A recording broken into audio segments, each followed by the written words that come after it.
Résumé. Noun. 1. A summing up. Summary. 2. A brief written account of personal, educational, and professional qualifications and experience.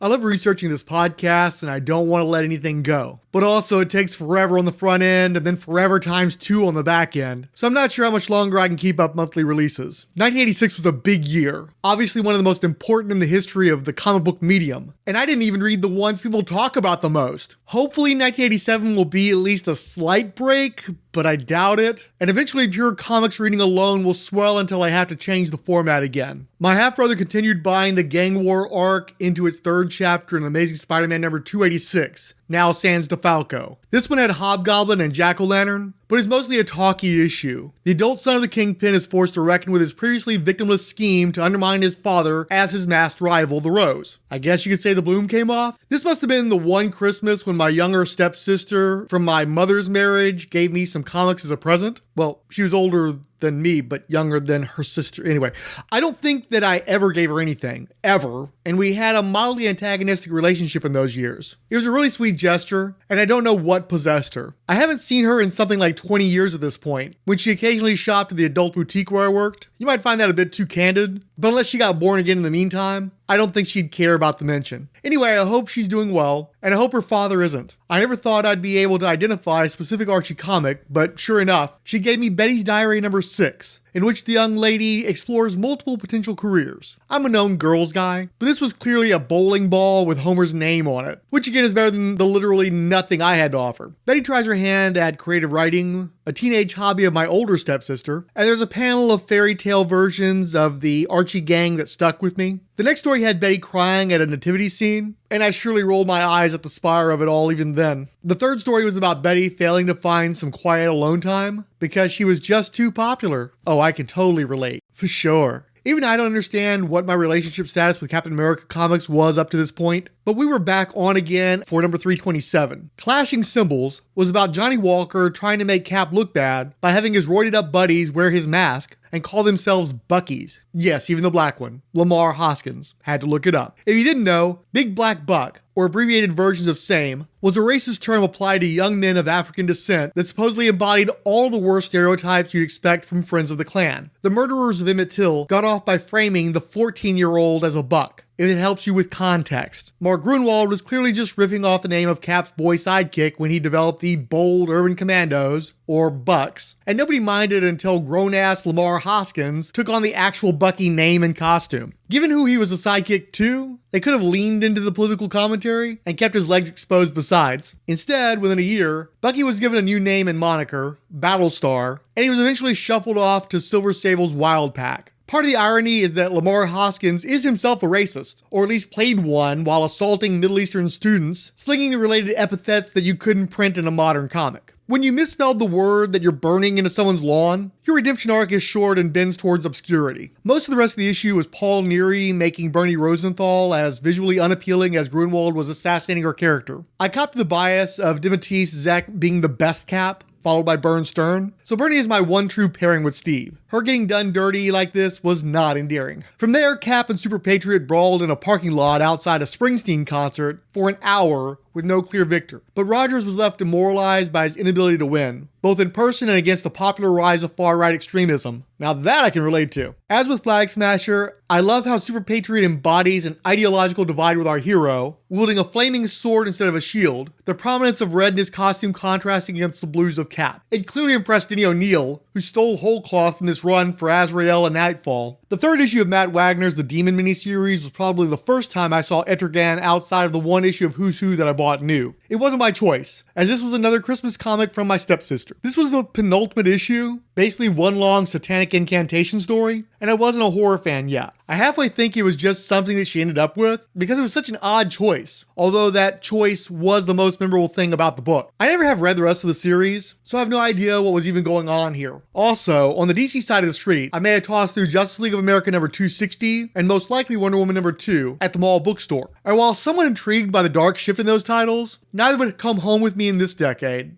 Part of me still thinks that I bought the first issue of Fantastic Four vs. X-Men, but if I did, I have trouble believing that I read any of it. The second issue, which my brother certainly got, has at least moments I believe I've seen before, but I suspect I only thumbed through it. Too much Mr. Fantastic, and I was wrong-headed about the art back then. Little bro also bought Kickers Inc. number 5 as part of his DP7 collecting. In this case, I was happy to mooch off him. Mostly it was just a way for guest scripter Mark Grunwald to introduce a highly theoretical new audience to his own new universe title. And it also allowed him to fill in some backstory on his characters. Actually, Paul Ryan draws it too. So it's a de facto DP7 number 4.5. There was only one superpowered guy in this book, and Mr. Magnificent gets pummeled by Macedon before being healed by glitter. It might seem like plotter Tom DeFalco was being generous with his characters, but this was actually his last issue on a book Jim Shooter forced on him, so what did he care? One of the things slowing my progress through 1986 is that I'm trying to incorporate a comprehensive reading of the new universe, and that's nearly 100 comics in its first and most productive year. I'm also finding the line's bad reputation is well earned, at least in some areas. I did a podcast on Blackthorn Publishing's Timeline Color Comics a couple of years ago, and a Board of Shared Universe produced mostly by washed up old hacks, green rookies, and a few notable talents clearly phoning in the work. As it happens, a lot of those same guys did work for New Universe. In some cases, the work that was promised by Blackthorn but never delivered. I have warm memories of buying Mark Hazard Merc, but I'm finding that after the first couple of issues, it is not holding up. Peter David's last issue was number 4, which came out of a quarter bin in 1989. And unfortunately, the Jewish writer decided that every Arab character in the book had to be a terrorist. There's a secret terrorist that managed to embed himself in the NYPD. And as far as I can tell, this only happened so he could identify everyone in the supporting cast of just the back 2 issues in order to kidnap them. Not his mercenary friends, his ex-wife or child, no, just whoever else was in this issue and last. Good thing too, because he had to be saved by those same merc friends, who he kinda screws over, which is becoming his defining characteristic. And the Arab cop, who isn't actually identified anywhere by nationality, goes full terrorist because I guess Mark wasn't in jail for long enough for the cop to murder him there in revenge for killing his fellow terrorist last issue. Plus, Grey Morrow only provides finishes under the pseudonym Jack Fury,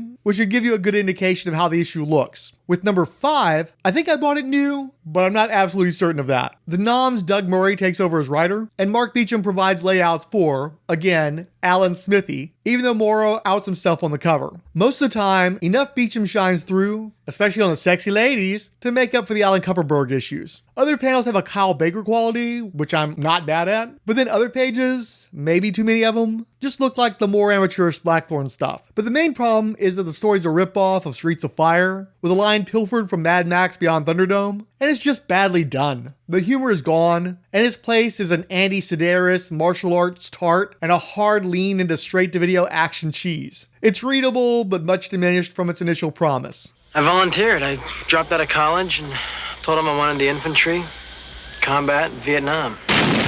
Out of the hole, fast! Take the pain! Take the pain! I got a bad feeling on this one, all right? Watch out! Rocket! Tom Berenger, Willem Dafoe, Charlie Sheen. No such thing as a coward out here. Don't mean nothing. The first real movie about the war in Vietnam is Platoon, rated R.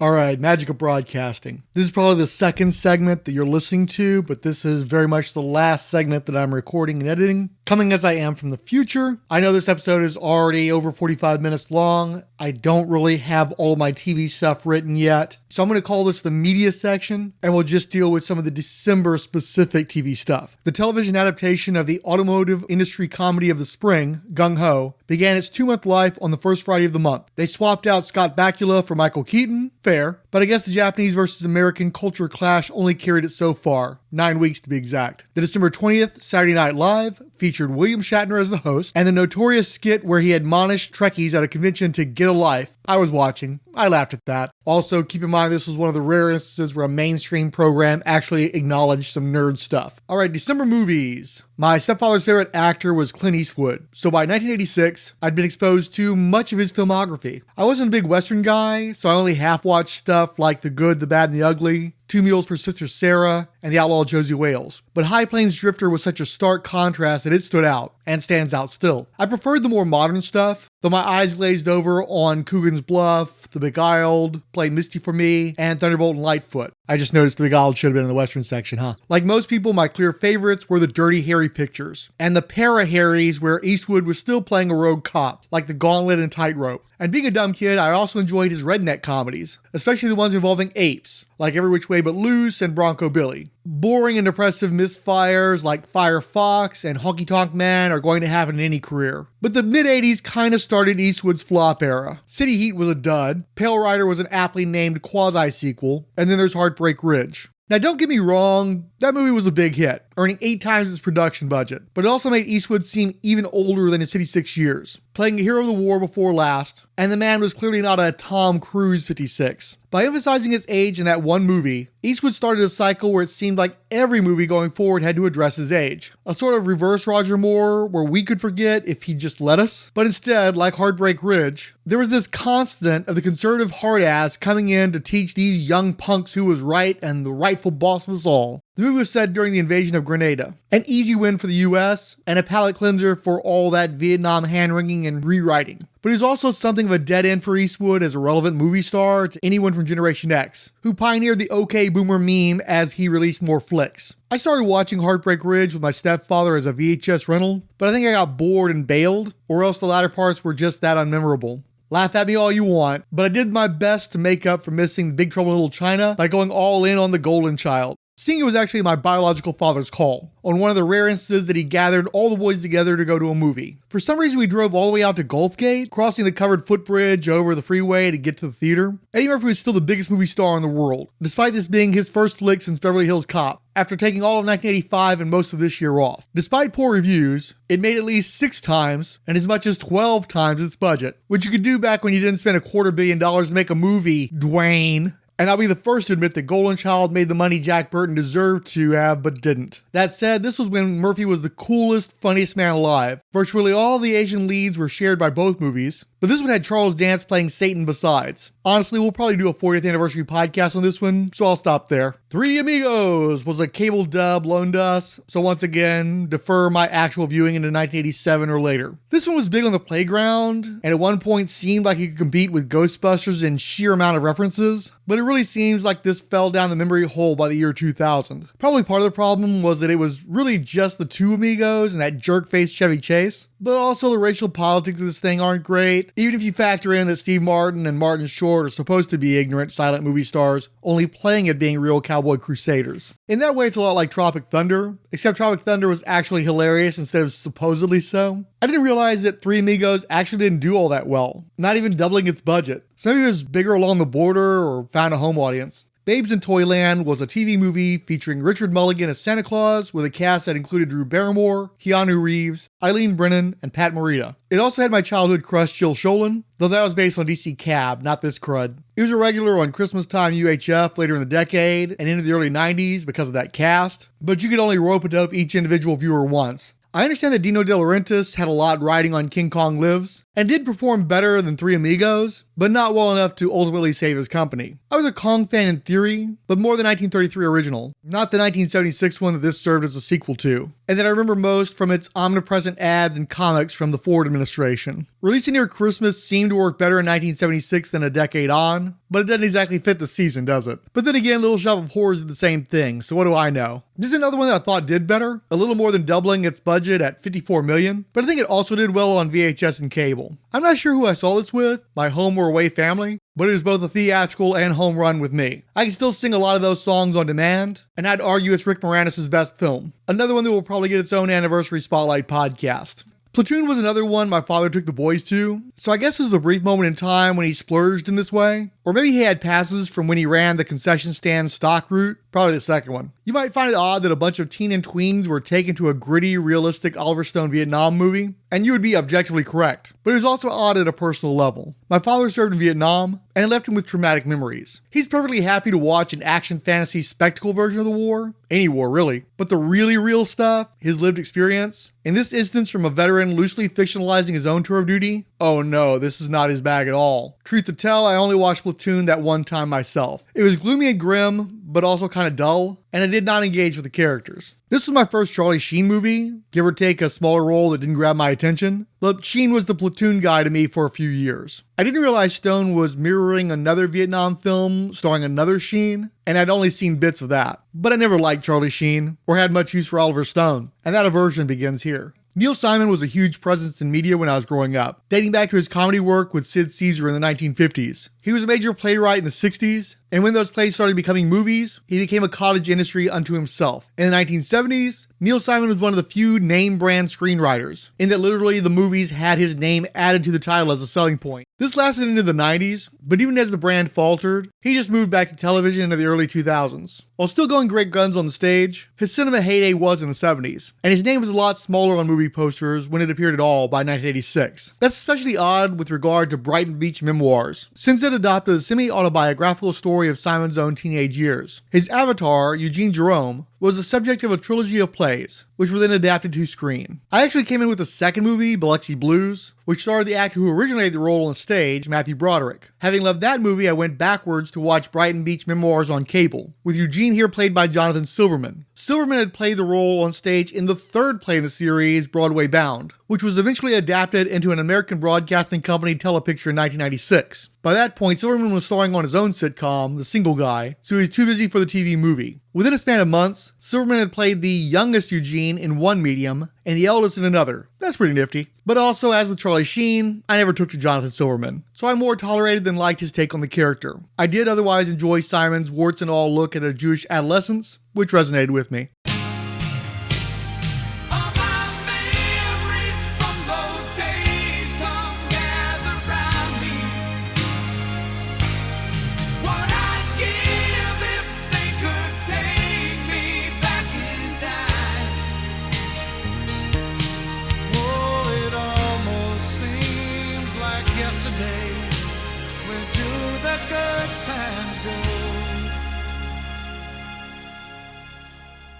Life was so much easier 20 years ago.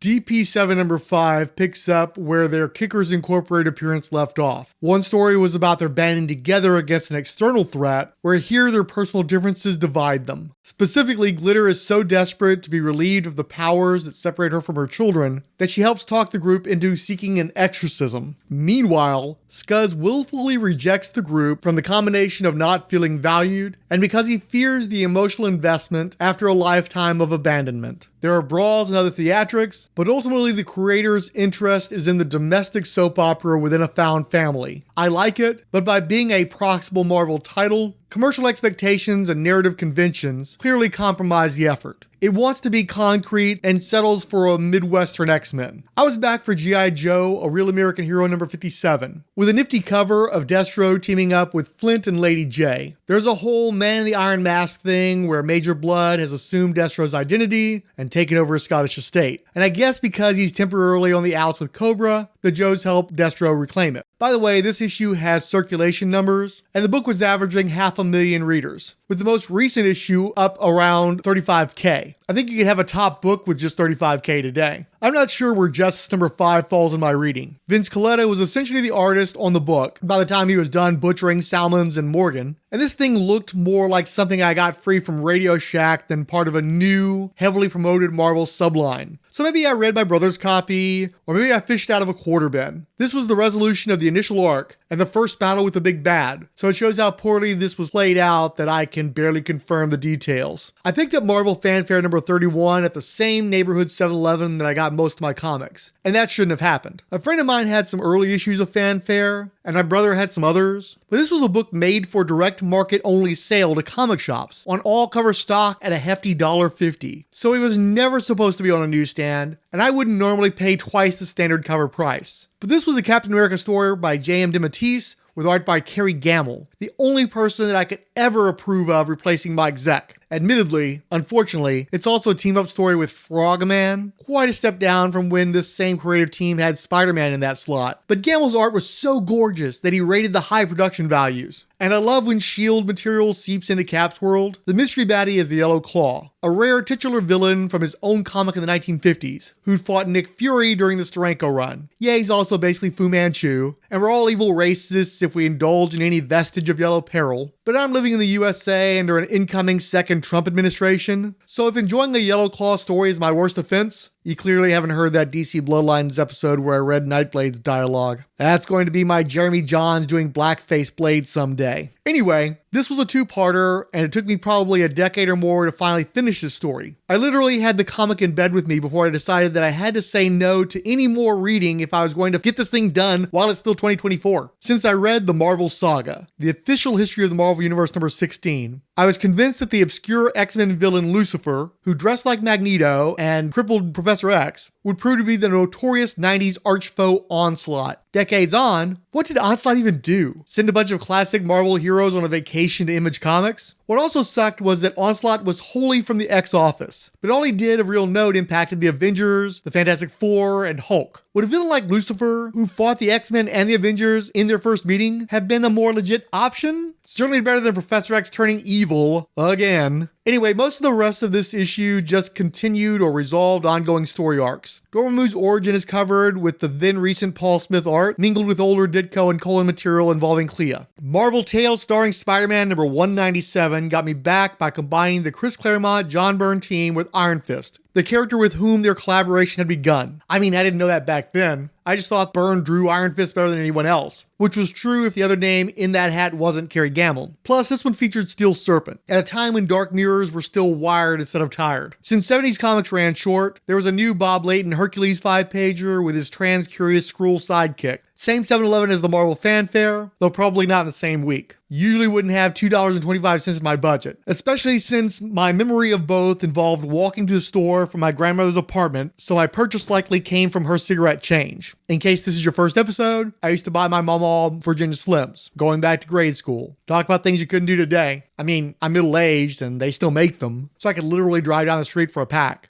But you know what I mean. If I were suddenly grade school age again in 2024, buying cigarettes would be the last thing on my mind, as they typically are anyway. Pepe Moreno doesn't just happen to ink the NAM number 4. It's a choice, and I'd argue a bad one. The story is solid, another instance of Top Kick putting men in harm's way in service to his own agenda, and the consequences of that decision in the presence of a news crew. Michael Golden has clearly put everything down on the page, but Moreno's style is simply incompatible, and his embellishments dilute rather than enhance. I like the story fine, but every turn of the page was a reminder of that compromise. Secret Origins number 12 makes me sad, because it's yet another reminder of what a total failure this was as an entry-level book distributed in newsstands. Admittedly, I never saw it there, only at the mall bookstores, where I consistently left it. The cover design of heroes surrounding a giant hourglass does nothing for me, and the styles of Paris Cullins and Carl Kessel don't really mesh. They lead with the secret origin of the Golden Age Fury, and it's like, who? For the record, it's Roy and Dan Thomas, creating a continuity transplant to replace a Wonder Woman who now made her heroic debut a month ago, not during World War II. It's also a bit of a con, since they may have created a heroine whose adventures are set in the 1940s, but there is no Fury in the actual Golden Age of comics. But also, this is a horror story drawn by Tom Grinberg and Tony DeZuniga, so the only person who would choose the lead with it is the writer-editor trying to put her over to a disinterested public. The draw is Mark Evanier and Chuck Patton doing a one-off Challengers of the Unknown adventure, which has more eye appeal and better fits the format, especially given the 40 stories were usually the backups. Just whatever. This is why DC was happy to pack Roy's bags when he schlepped back to an equally indifferent Marvel. Sure, Roy, you can have the Invaders back. It'll help us maintain the trademark. I really wasn't into Uncanny X-Men number 215 at the time. I didn't care about a 2-part solo Storm story versus some dorky fake World War II era superheroes drawn by Alan Davis. I didn't realize that the X-Men were peaking for the time being, and that as I gained a political consciousness, their Law and Order murder games would prove more relevant and timeless than I could have ever feared in that period. But also, it's still weird that they try to do anything with the Crimson Commando after this. These characters are too disturbing.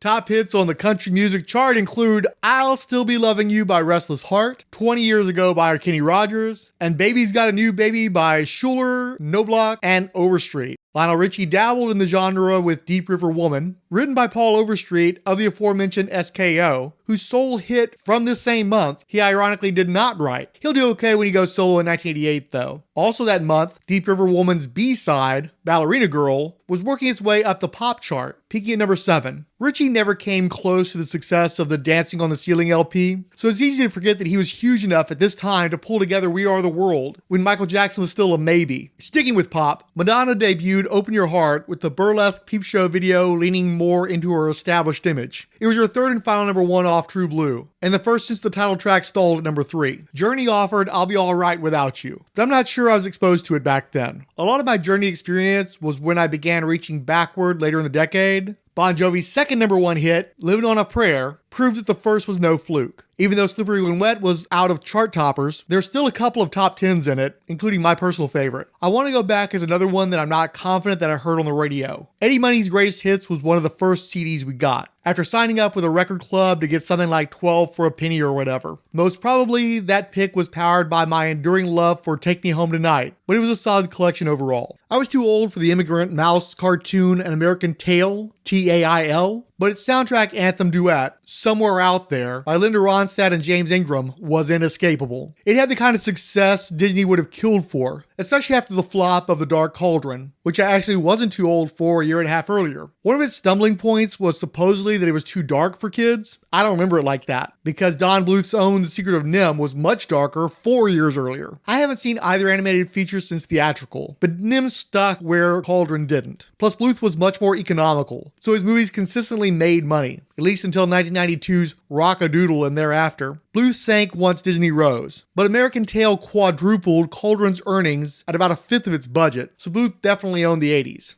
These final weeks of 1986 signal the oncoming sound of the new year with You Gotta Fight for Your Right to Party by the Beastie Boys. My brother was an early adopter of rap, especially profane gangster stuff, but I don't have enough confidence in the order of events to say whether he was already into Run DMC, NWA, and Two Live Crew, or if Licensed to Ill was the gateway. Regardless, Rick Rubin's combination of rock and rap, pioneered by Walk This Way, but now presented by the Beatles of the genre, was an instant crossover smash. We talk a lot about appropriation these days, and there's no question that the former punk trio were marinated in the black music of the time, but this was a rare instance of the white kids giving back more than they took. Rap was still niche in 1986, needing Aerosmith to get a top 5 single, with You Be Illin' not cracking the top 20, and It's Tricky faltering outside the top 50. Brass Monkey made it inside, and Fight For Your Right hit number 7 the same year as Walk This Way. Raising Hell went platinum, and Licensed to Ill went diamond. One act could have been a fluke, but 2 was a trend, which opened the door for other artists, mostly black. Plus, we were snot-nosed little brats that liked hearing these jerks talk about skipping school and reading girly mags. I mean, let's be real. Will Smith got his start doing a rewrite of this exact same song with Parents Just Don't Understand. The Beasties are embarrassed by a lot of this album, but it did more good than harm. Finally, Candy by Cameo was such an odd hit. The hook is saying it's like candy dozens of times over a repeating groove. There aren't really any verses or chorus. The guitar solo only lasts a few seconds in the middle, plus there's a sax solo. And it's a sexed up song with Larry Blackmon still doing his wired up Muppet voice while wearing a codpiece. In any other decade, this would be a well-loved obscurity. So I'm glad it could come out when the cocaine was still blowing like a blizzard.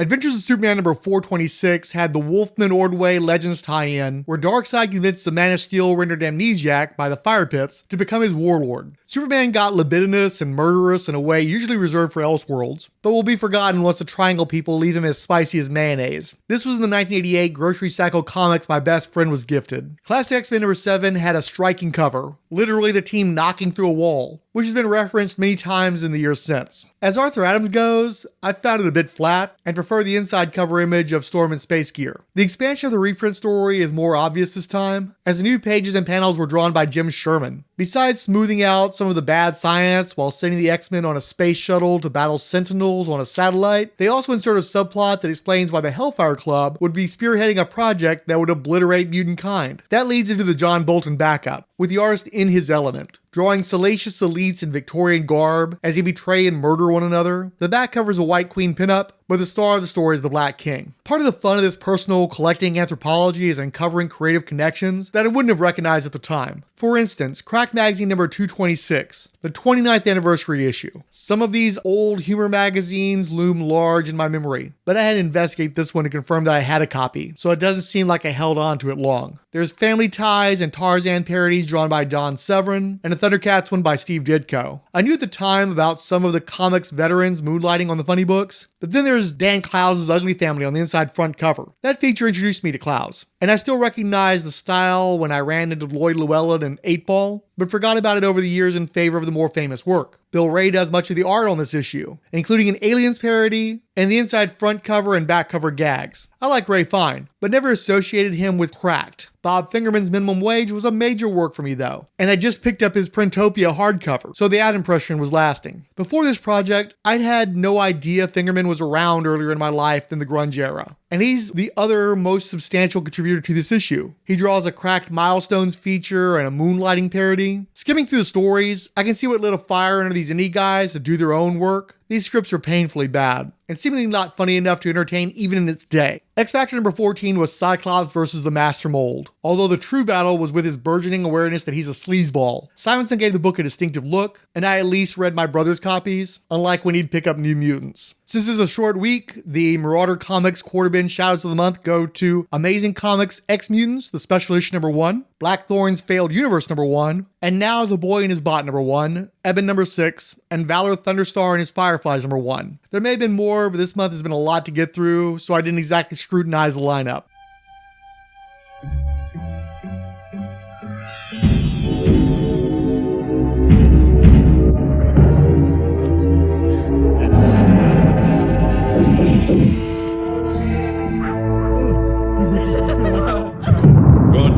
The new fantasy adventure from Atari Games. The most fun a quarter can buy.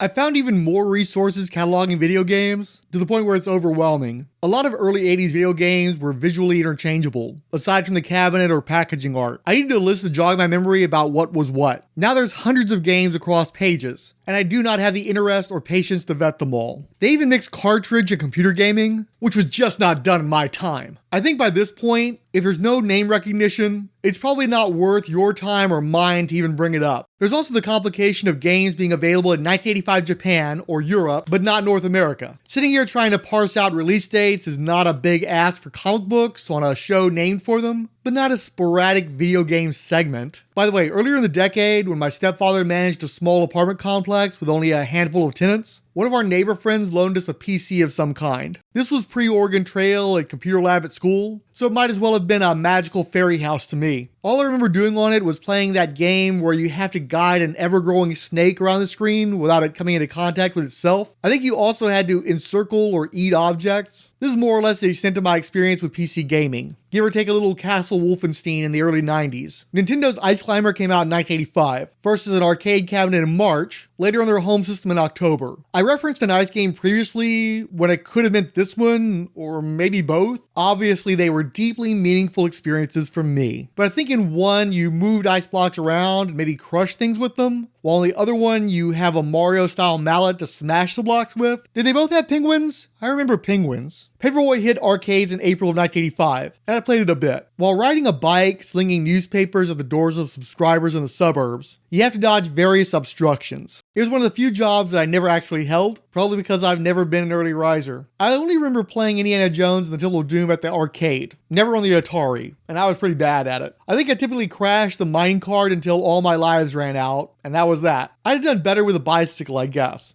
I fed a lot of quarters into Gauntlet, released to domestic arcades in November 1985. Customization wasn't a thing back then, but Gauntlet followed the Dungeons & Dragons route of being able to select one of 4 character types, and campaign with as many other players simultaneously. The logistics of that would have been pretty tricky, since only a couple of players had a classical straight line-of-sight 2-player mode, so the other 2 players were stuck way off to either side, craning their necks. I might have done this once or twice, but I mostly played it alone or in tandem with one other person. And you just have more enemies on screen depending on the number of players. There were male and female barbarian types, plus a wizard and an elven ranger, who had the best range with the arrows. I think the wizard had a strong fire spell, but was physically vulnerable and had shorter range. I want to say sword dude had more life and strength, while sword chick was faster. Anyway, it was just really cool to have any kind of choice within a game, rather than simply getting to decide whether or not to play a given game at its default setting. It was your basic dungeon crawl, regardless of actual environment, where you'd wind about a path on rails and kill anything that got in your way. That same month, I vaguely recollect Ghosts and Goblins, a side-scroller where you play a cartoon knight in a graveyard and other spooky settings, battling zombies and other monsters. Each time you get hit, you lose part of your armor and weaponry until you're in your underwear, and then you can die.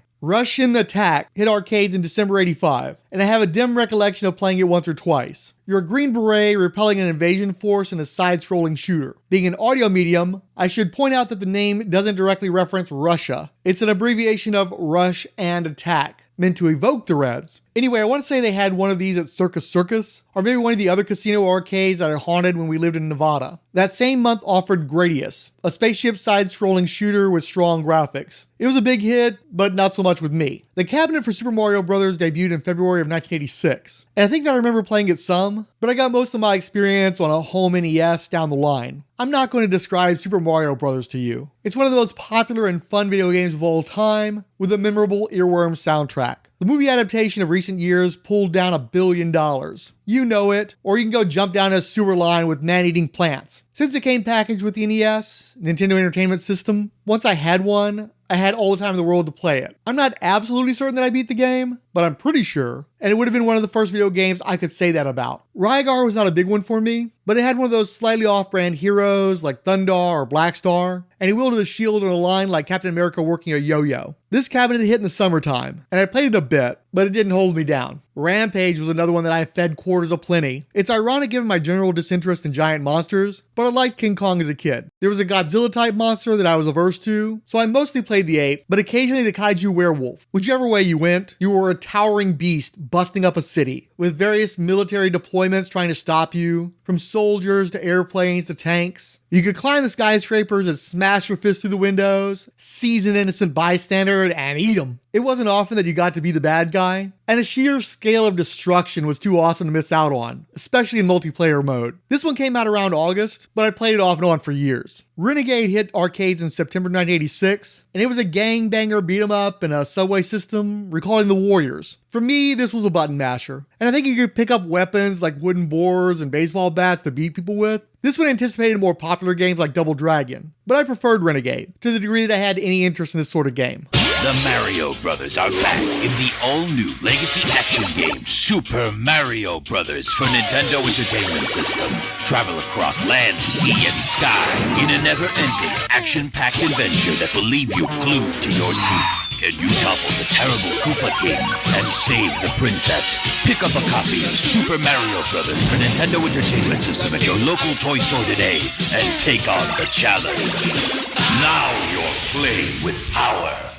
Daredevil number 241 had the first and last appearance of the Trickster, spelled with an X, as well as Todd McFarlane, though you can hardly tell once Al Milgrom smothered all the life out of him. Spider-Man and Daredevil have enough in common that you want to shoot for contrast, and McFarlane will become a premier Spidey artist, so I'm not sure I'd have wanted the full Todd treatment anyway. That said, Anna Cinti is her usual weird, bleak self, and I have to wonder why Todd never tapped her for any Spawn material, because she was a natural fit for what Todd was always trying and usually failing to deliver. Looking at this story really drives that home, but also reminded me that sometimes Anna Cinti was too much for my taste with this gonzo grimdark Christmas misery. The New Mutants number 50 had so much going on that I didn't even mind the Rick Leonardi cover, or how that cover got ripped off not long after I bought it. Hey, the Jackson Geist Magic Splash page looked better without it. Actually though, this may have been too busy. We start in Limbo, and then Magic teleports to the Shi'ar Empire. That brings in Professor X, Lilandra, the Starjammers, the Micronauts, Grimjack, and Munden's Bar. I obviously wouldn't have caught the first comics references in 1986, but I'm pleased to see Claremont was a fan too. The New Mutants were still in the fascist future, which I'm not sure ever gets addressed again, unless that's where Bishop came from. But Magic just picks up her team in a portal from that future. Everyone goes to Earth, and they fight a version of Sim corrupted by the transmode virus before the title bout with Warlock's father Magus. not my Warlock, and not that Nagus, which I confess to being slightly resentful about. I like this issue fine, but for whatever reason, I was done with this book until getting dragged back for the next crossover, Fall of the Mutants. I said last month that I was sticking around for Sci-Force number 6 and beyond, as long as Mark Texeira was delivering that sweet art. About that. Under maybe his best cover of the run was a hideous Christmas story fill-in by Mike Vosberg and Al Milgrom. 6 months in, I'm investing these kids and their sob story holidays, but let's not push it with another lousy fill-in next month. West Coast Avengers number 19 is a rough read today. What with it centering on the Old West Ghost Rider doping up Mockingbird to be his love slave, and both battering Kid Colt and Two Gun Kid when they try to do something about it. Also, Wonder Man's idiocy gets Hawkeye injured, and Clint uses a doomed past life of Firebird as a way to reach out for help in the present, neglecting to mention to the poor woman the doomed part of the equation. Not a lot of heroism in this superhero comic. I once again splurged on a $1.50 book, maybe because I was having a good Cap month, at least so far, and bought X-Men vs. the Avengers number 1. This was probably Mark Silvestri's audition for Uncanny X-Men, where he had a long run that I struggled with. He's so much better at drawing the Avengers, especially Captain America, although with John Buscema and Tom Palmer still on that title, it didn't seem to need saving. This very month offered the conclusion of the beloved Roger Stern arc Under Siege, but in a year, that title's prospects become pretty bleak for much of the next decade. As for this Magneto-centric miniseries, well, because it wasn't entirely up for Roger Stern's serving of mutant kind. It was funny to see a Quinjet parked in front of a Kmart on the splash page, given how much of my toy buying, including Secret Wars, was centered on one. My buddy, my buddy, my buddy, my buddy, wherever I go,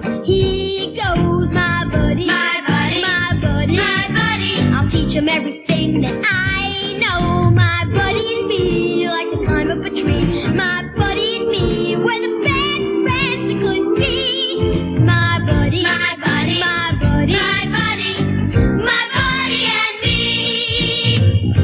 My Buddy from Play School. Whether or not it was ever credited as such, you could draw a straight line directly from Hasbro's boy doll, My Buddy, and the serial-killing Chucky from the Child's Play horror movie series. In my neighborhood, I maybe saw them turn up once or twice on the playground, but it didn't seem to catch on with our ghetto demographics. They were fairly tall, and I felt like anyone old enough to carry a My Buddy around was probably too old to want one. Also, at the end of the day, it was unambiguously a doll, so there was a stigma for boys to play with such a thing. You had some wiggle room with animals or puppets. For instance, there was a brief craze around this time for a monkey puppet about the proportions of Clyde from the Every Which Way But Loose movies. It had long extremities with Velcro on the hands and feet that could be strapped to your body. You worked the mouth with one hand, leaving the other free. I had one of those, and they were a relatively inexpensive flea market staple, so a lot of other kids did too. My Buddy was big, looked heavy, costly, and in the parlance of the time, girly. From that perspective, it's no surprise that something so suburban white bougie would be demonized in a heartbeat. Tonka's Pound Puppies was one that I do recall some kids having, mostly girls, and at some point there was a cartoon? I think maybe my girlfriend's little sister had one, which transitions nicely into Teddy Ruxpin. Cabbage Patch Dolls and Teddy Ruxpin were the hot Christmas item a few years apart, so it's possible I'm mixing up which frenzy we were caught in. I'm pretty sure that it was the Teddy that their mother and I had to schlep around town to find for the kid. But I knew other kids that got one because we older kids took our naughty turn with it. For those who don't know, Ruxpin was a teddy bear with then cutting-edge animatronics, like a home version of something from Disneyland or Chuck E. Cheese. It blinked its eyes, I think moved them from side to side, and its mouth opened and closed to pantomime speech. It had a standard cassette tape player in its back and came with a series of story adventures that Teddy could tell the kids. Or you could slip in a copy of Luke Skywalker and the Two Live Crew Is What We Are and watch Teddy rap the most ribald profanities any of us had heard to that point. Teddy Ruxpin was made by World of Wonder, who would follow it up in 1986 with Laser Tag, spelled with a Z. If you've ever watched YouTube videos on Toy Galaxy or Secret Galaxy, I believe the Buck Rogers style helmet on their skull icon is actually from Laser Tag. You'd wear a bandolier and a helmet with sensors that could receive signals from an opponent's laser pistol to determine if they scored a point against you. My best friend had a set, and we tried playing once in broad daylight, which did not pan out. There was also a short-lived tie-in cartoon which was promoted in comic book ads. Anyway, remember World of Wonder, because they're going to come up again later. Further along in 1986, I believe that my girlfriend's little sister also had a Popple. I probably brought this up before, but Popples were stuffed animal dolls with pouches on their bodies that they could be stuffed into that made them into a pillow or a ball or something. It was like the plush equivalent of those Transformers that turn into rocks, as in dumb as A, but they still got a cartoon. As far as non-toy products, apparently Push Pops were introduced in 1986. That seems vaguely familiar. I want to say that I saw my first one at a Dairy Queen, but they certainly became an ice cream truck staple. So do you guys still get ice cream trucks in your neighborhood? We do, but they're pretty run-down converted vans that also carry a lot of Mexican treats. My gal loves it when I flag it down and get her the salmon-colored wagon wheel chicharrones with tajin. Anyway, Push Pops suck, because to me the ice cream leaches off crud from the cardboard that makes it taste like glue. I got a Wonder Woman one a while back, and it was too gross to get more than a few licks on. A&W Cream Soda also debuted this year. When I was a kid, I liked Barq's root beer, and mostly only got A&W as a float. I've lost my taste for root beer entirely, but I do still enjoy a nice cold cream soda. Thankfully, they have it in a diet, because I do not need all that sugar. And it's quite good as artificially sweetened sodas go. Finally, the club was introduced. That's the steering wheel lock that used to be very common when you could still break into a vehicle with a coat hanger, especially on older models. They used to run TV commercials for that. We really needed one for our undesirable hoopties, but I do think we had one at some point, or at least people I knew did. I remember screwing around with them, and they made a good bludgeon, should the need arise. Show and tell time.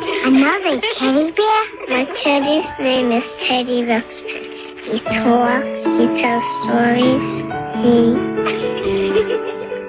For batteries not included. Hi, my name is Teddy Ruxpin. Can you and I be friends? Yeah. I really enjoy talking to people. I would like you. Teddy Ruxpin, the storytelling bear, comes with illustrated book and cassette from Worlds of Wonder. Alpha Flight number 45 had a wicked white Sasquatch cover by Kevin Nolan inking June Brigman, who was then complemented by Will Portacio on the interiors. Brigman is still best known for co-creating Power Pack, and only did 5 issues of this book, which is too bad, because she was a good fit. For maximum bleakness, the issue starts with the glass casket burials of Snowbird, her husband, and the infant son she killed herself while possessed by the spirit of pestilence. Top that, Aquaman. Also, Northstar was dying from fairy AIDS, Vindicator had lost confidence as a leader, Puck pined for her in a humiliating way, and Snowbird's corpse in Sasquatch form was resurrected by Pestilence. On the plus side, the once seemingly dead Walter Langowski helped defeat Pestilence and reclaim the body. But then he was a bit put out to realize that his human form was now a girl. Convoluted, but I liked it. A 5th week can also be a 1st week, with the return of several borderline titles from the top of the month. I'd save them for January, but I hate to forget and miss them entirely. My half-brother continued buying the Gang War arc into its 4th chapter in Amazing Spider-Man number 287, as I more or less continue to recycle that opening sentence verbatim. This one had Daredevil, as was legally required of any major crime story set in New York in the 80s. I was surprised to see Eric Larson's name in the credits, and have to assume this was, or very near to, his introduction to the not-so-friendly neighborhood. I also assume the editor brought in Art Nichols to smother Larson's eccentricities in drab late Bronze Age advertising art realism, because Larson was already better than this hash. It's just plain hard to look at, especially when the Man Without Fear turns up in a fat suit to trick Spider-Man into fighting him, and the Falcon, for reasons. Ah, geez, here comes Captain America number 328 and the debut of D-Man, wrestler turned future hero of the homeless. Not a champion for the homeless, but an unhoused superhero. I feel like even in the Marvel Universe, someone who could lift 25 tons could manage gainful employment, but D-Man was a special kind of guy. By the way, this being an audio medium, that's D-Man, not like Etrigan or that one guy from the Justice Machine. Short for Demolition Man, probably because Marvel was afraid Sting might sue. Demolition would have been a good gig to stave off homelessness. Anyway, Dennis Dunphy had been introduced a year earlier during Ben Grimm's pre-cancellation trend-chasing Rustler days. Cap was supposedly investigating the power broker that had given Super Patriot and his Buckies their strength and stamina, but was also considering the need to start juicing himself, as if Cap fans hadn't already heard enough steroid jabs. So this random Mohawk wrestler dude decides to help Cap by putting on a variation of Daredevil's original Bumblebee costume with a Wolverine mask, except it was the current Wolverine mask instead of the old cat mask, which you might have been able to get away with. And to top it off, Paul Neary gets inked by Vince Colletta, a real Vegemite and sardines combination from me. Change my relationship status back to it's complicated and skip the rest of the story arc. One of the things making this project difficult at the moment is solicitation-based cognitive dissonance. DC especially took a huge leap forward in effectively advertising its post-crisis lineup of titles, and I've devoted too much of my adult life to staring at editions of Who's Who, the definitive director of the DC Universe. I've seen so many period covers, so often, in a variety of contexts, over a span of decades, and it's much harder to differentiate what memories are contemporaneous with these comics and what's been burned in my synapses in the years since. The relaunch of Captain Atom had a strong and familiar hook of a soldier accused of a crime he didn't commit, losing his family to an experiment with an alien metal that quantum leaps him a quarter century into the future with fantastic powers. Various parts Captain America and A-Team, and not as good as the Gil Ditko origin, but I didn't know that then. I just had a vague awareness of Captain Atom being one of those elusive Charlton heroes that I mostly glimpsed through the Peter Cannon Thunderbolt comics that I did manage to get my hands on. But did it actually flip through a Captain Atom #1 at a mall bookstore, put off by the slow burn story and higher cover price? Or is that something imagined by combining the house ad with later exposure? I can't say for sure. Alternately, were Action Comics number 586, Cosmic Boy number 4, and Legends number 5 in the Grocery Sacco comics? Or am I just transposing actual comic experiences with the Legends tie-in house ads featured inside of them? I'm pretty sure I tossed through the Baron Geis Hawk story in Teen Titans Spotlight. I thought that guy seemed like a loser, but who's to say? It's all muddy in my brain. I bought Fallen Angels #1 because it was a heavily promoted X-Men tie-in with art by Kerry Gamble. Unfortunately, it was really a Sunspot miniseries where he runs away from the X-Mansion and gathers a bunch of misfits into a short-lived grouping, if never really a proper team. My brother would pick this up off and on, but myself and most of fandom washed our hands of it with a swiftness. I continued to read my half-brother's copies of Fantastic Four vs. X-Men into number 3, mostly to see how one of my favorite X-people, Shadowcat, managed to survive her post-Mutant Massacre drift into irrevocable immateriality. The drama over whether Mr. Fantastic intentionally exposed his family to cosmic rays didn't do much for me. I clearly had Christmas cash from my father's family burning a hole in my pocket if I had the coin to spend on Gru the Wanderer number 26. Admittedly though, it was probably the best of the ones I read, as the imbecile gets shrunk by a pair of witches and does his own take on Sword of the Atom. It's a novel angle, and Sergio Aragonés' detailing was in top form. Kickers Incorporated number 6 is another one where I might have gotten a thing new, but even with pocket money, I can't imagine paying 75 cents for this thing. So maybe it was my half-brothers? More likely this was another quarter bin buy, and I assume a single read, because the only parts of this thwarting a hijacking story that stuck with me are the cover, and when the stewardess/terrorist catches one in the neck from a ricochet of her own gunfire. Man, the new universe loved its terrorists. Mark Hazard Merc number 6 was bought new at 7-Eleven, and began a run of Mike Zeck covers that will last most of the rest of the series. However, I don't. I wonder if that Zeck connection made some of my memories of this title bleed into my enthusiasm for G.I. Joe. But what's weird is that I don't end up buying many or maybe any new, and the issues I enjoyed the most have a Mark Beecham association instead. Anyway, this one had Vince Giordano art, which would normally have been a deal breaker, but this is in his early days when he drew in a more conventional style. Mark's pilot buddy Treetop gets the shop a gig guarding a actual former Nazi up for political office in a German-speaking country. Predictably, Mark almost immediately turns on the guys paying the bills, and seemingly kills one of the guy's guards at one point. There are never-forget types who keep trying to out the politician, and one who had slept with Mark also ending up murdered in plain sight during a demonstration by another guard. Mark goes full Dalton in the last reel of Roadhouse, spending more time avenging the girl than he ever did with her while she was alive, killing scores with seeming impunity. Ultimately, Hazard turns the politician over to the media, who are more interested in yet another old Nazi that they seemed intent on electing than the 6'4" scarred American running around with an Uzi. There were so many inkers that the credit went to Manny hands. And I guess veering from a Kubert to a Salmons could have been more schizophrenic than this, but I get why I more or less quit here.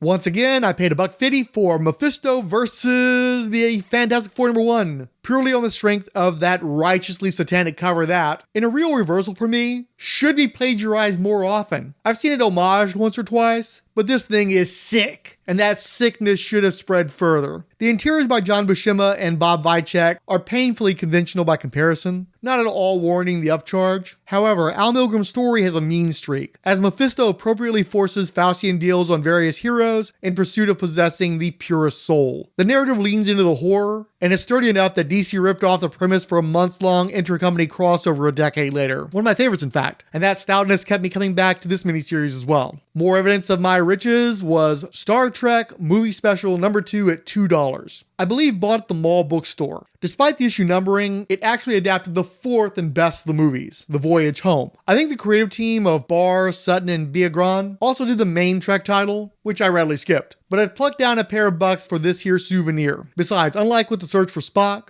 I don't think they offered action figures for this one. I'm thinking the VCR might have finally come into the household around this time, but I can still see value in having the comics adaptation of a favored movie. It took me all weekend, but I did finally manage to do write-ups of all the comics on this particularly heavy month. I'll just note that my brother bought Strange Tales #1, returning to the bifurcation of the original series by featuring parallel strips for Doctor Strange and Cloak and Dagger. Little Bro never struck me as a Sorcerer Supreme type, but maybe my bringing my uncle's gifted back issues around had an influence on him. Okay, can I quit now? I'm tired of talking about comic books for another unexpected change.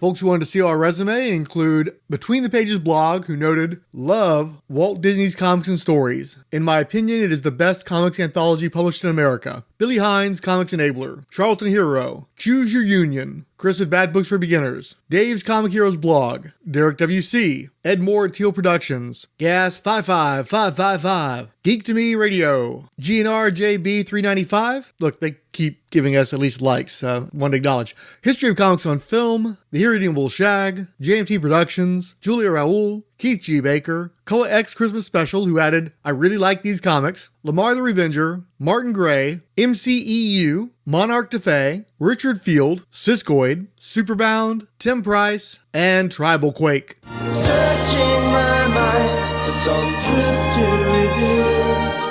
What thoughts are fantasy? What memories?